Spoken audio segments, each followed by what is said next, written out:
जय जय श्री राधे श्याम। कार्तिक मास अनंत फल देने वाला है।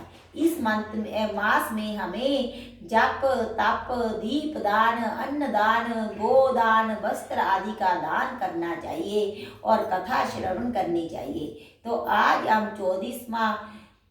34वां अध्याय का पाठ करेंगे। ओम श्री गणेशाय नमः।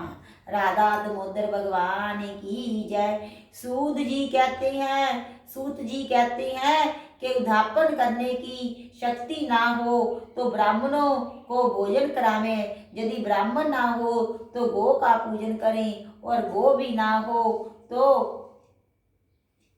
पीपल और वट वृक्ष का पूजन करें। तब ऋषि पूछने लगे कि महाराज, सब वृक्षों में पीपल और वट को ही श्रेष्ठ क्यों माना है? वृक्ष तो सब समान ही है। सूत जी बोले कि पीपल विष्णु का रूप है, वट शिव जी का और पलाश ब्रह्मा रूप है, इसलिए उनका दर्शन और स्पर्श सब पापों को नाश करने वाला है। ऋषि कहने लगे, ब्रह्मा विष्णु और शिव वृक्ष भाव को कैसे प्राप्त हुए? तब सूत जी कहने लगे कि एक समय श्री महादेव जी और पार्वती जी कांत में विराजमान थे। उस समय देवताओं द्वारा भेजे गए अग्निदेव ने उनके कांत वास में कुछ विघ्न किया, जिससे पार्वती जी ने क्रोधित होकर देवताओं को श्राप दिया कि तुम वृक्ष हो जाओ। इसी श्राप से के बस विष्णु जी गया में पीपल, शिव जी प्रयाग में अक्षय वट और ब्रह्मा जी पलाश हुए।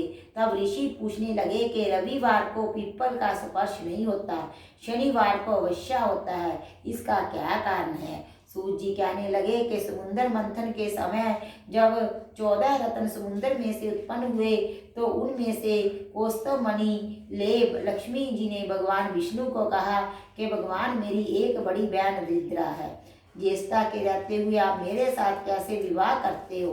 तब विष्णु जी ने लक्ष्मी के वचन सुनकर दरिद्रा को उदालक मुनि को दिया। दरिद्रा का बड़ा मुख काला रंग, लाल नेत्र, बिखरे बाल थे।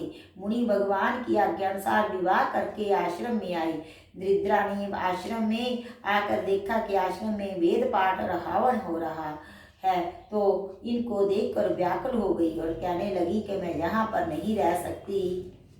ज्येष्ठा ने कहा कि जहाँ पर हवन ना होता हो, वेद हवनी ना हो, अतिथि पूजन यज्ञ दान तप ना होता हो, वही रह सकती हूँ। नीति धर्म प्रिय वचन देवता और गुरु का पूजन जहाँ होगा वहाँ नहीं रहूंगी।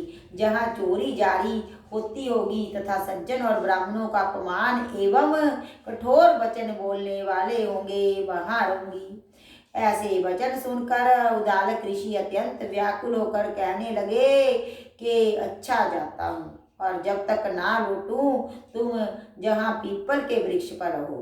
सूत जी कहने लगे कि इस प्रकार उदालक ऋषि कहकर चले गए।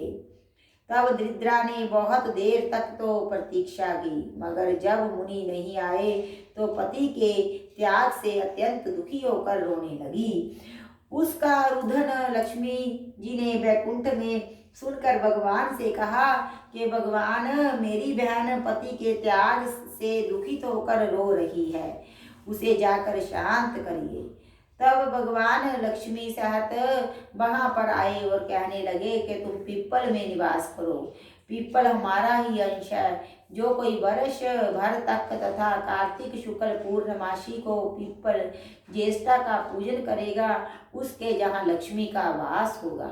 जो शनिवार को तुम्हारा पूजन करेगा, उसका सूत लपेटेगा, उसके सब मनोवांछित कार्य सिद्ध होंगे। परंतु दूसरे रविवार के दिन जो पीपल का स्पर्श करेगा वह दरिद्री हो जाएगा। ऐसा कहकर भगवान अंतर ध्यान हो गए। इति कार्तिक महात्म 24वां अध्याय समाप्त। जय जय श्री राधे श्याम।